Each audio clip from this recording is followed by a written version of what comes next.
শখ করে একমাত্র ছেলেকে বিয়ে দিয়ে আনলাম। বিয়ের 10 দিন যেতে না যেতেই দেখি আমার ছেলে আর আগের মতো নেই।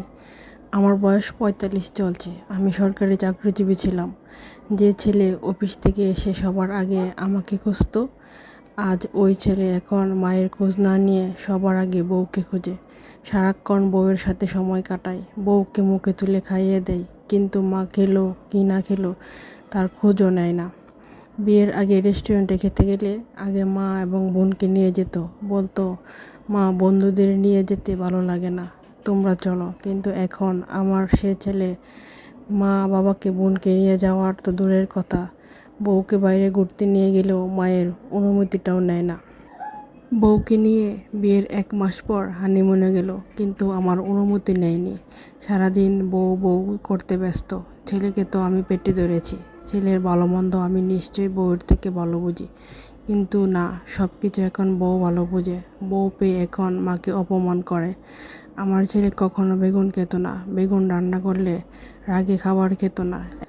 আর এখন বউ বেগুন পছন্দ করে বলে ছেলে আমার বেগুনও খায়। একদিন বউ বেগুন ভাজি করছে, আমি বললাম বৌমা আমার ছেলে বেগুন খায় না। বউ বলে খাবে মা।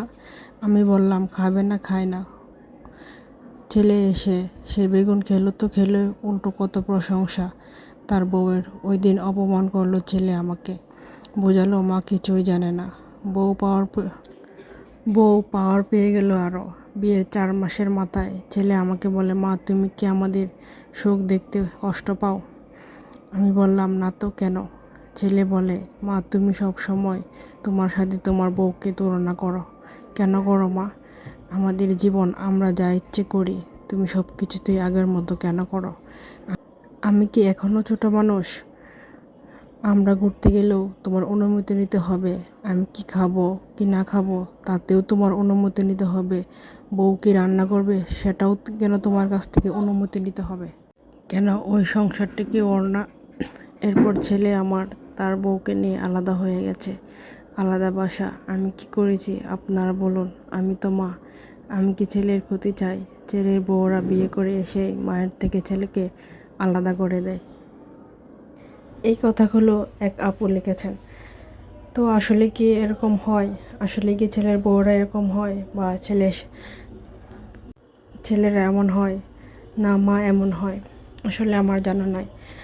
আবার কোনো কোনো ফ্যামিলিতে এরকমও আছে, হয়তো শাশুড়ি খারাপ, নয়তো বৌমা খারাপ, নয়তো দুজনেই খারাপ। তো জানি না কার ফ্যামিলিতে কীরকম আছে।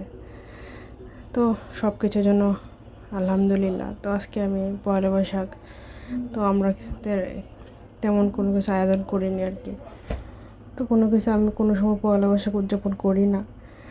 তো আজকে এই যে ওই দিন যে আচারটা দিয়েছিলাম, তো আমার ভিডিও যারা দেখেন তারা সবাই জানবেন, কিন্তু এই ভিডিওটা কিন্তু আমার আচারের দেখেন, আচারটা কিন্তু হয়েছে আর খেতে কিন্তু অনেক মজা লেগেছিলো। তো আপনাদের সাথে দেখা হবে পরবর্তী কোনো ভিডিওতে। আল্লাহ হাফিজ।